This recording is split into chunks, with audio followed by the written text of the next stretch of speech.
واقعہ میں نے کسی کتاب میں پڑھا، یہ واقعہ حضرت عمر فاروق رضی اللہ تعالی عنہ کا واقعہ ہے کہ جب انہوں نے اپنی بہو پسند کی تو انہوں نے کیا دیکھ کر پسند کیا۔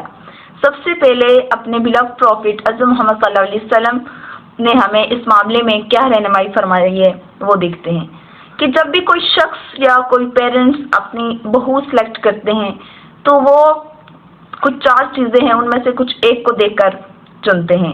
نمبر 1 اس کا مال دیکھتے ہیں، نمبر 2 اس کا حسب و نسب دیکھتے ہیں، نمبر 3 اس کی خوبصورتی یا اس کا حسن دیکھتے ہیں، نمبر 4 اس کا ایمان یا اس کا تقوی دیکھتے ہیں۔ تو اس معاملے میں ہمیں حضرت محمد صلی اللہ علیہ وآلہ وسلم نے گائیڈ کیا ہے کہ جب بھی آپ اپنے لیے کوئی بیوی یا پیرنٹس اپنی بہو سلیکٹ کریں تو انہیں چاہیے کہ وہ زیادہ ایمان والی اور تقوی والی عورت کو پسند کریں۔ تو اسی سے میں حضرت عمر فاروق رضی اللہ تعالی عنہ کے واقعے کو نریٹ کروں گی۔ آپ جو تھے امیر المومنین تھے، آپ رضی اللہ تعالی عنہ راتوں کو گلیوں میں گشت فرماتے تھے۔ ایک رات آپ گلی میں گشت ہی فرما رہے ہوتے ہیں کہ ایک گھر سے آواز آتی ہے۔ ماں اپنی بیٹی کو بولتی ہے، بیٹی صبح ہو چکی ہے، اٹھ جاؤ اور کچھ پانی دودھ میں ملا دو، دودھ لینے والا آتا ہی ہوگا۔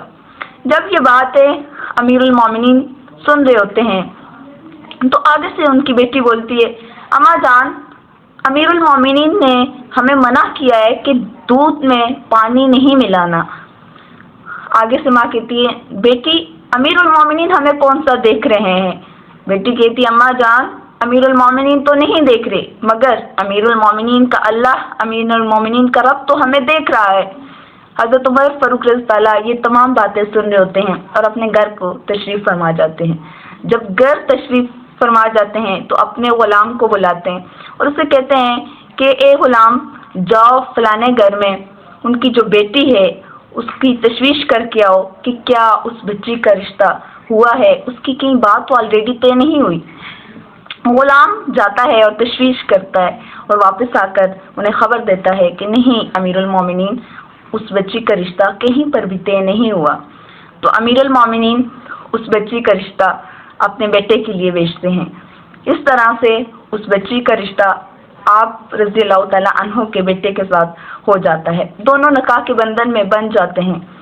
تو اس کے بعد اللہ سبحانہ و تعالیٰ ان دونوں کو ایک نیک اور خوبصورت بیٹی سے نوازتے ہیں، اور وہی بیٹی جب بڑی ہو جاتی ہے تو اس کا نکاح بنو امیہ میں عبد العزیز کے ساتھ ہوتا ہے۔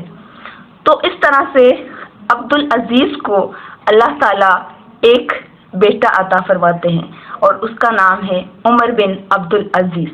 کہا جاتا ہے کہ عمر بن عبد العزیز کا جو دور خلافت تھا وہ ایسا دور گزرا ہے کہ اس دور کو دیکھ کر حضرت محمد صلی اللہ علیہ وسلم کا دور یاد آ جاتا تھا۔ سو الٹیمیٹلی جتنا اچھا بیج بویا جائے گا، جتنی اچھی جڑیں اگائی جائیں گی، اتنا ہی بڑا درخت بنے گا۔ تو اس واقعے سے ہمیں بہت بڑا لیسن ملتا ہے کہ ہمیں مال کو، حسب و نسب کو، حسن کو ترک کر کے ایمان کو اور تقوی کو فوقیت دینی چاہیے، اپنی ترجیح میں رکھنا چاہیے تاکہ ایک خوشحال اور پرسکون معاشرہ تشکیل پائے۔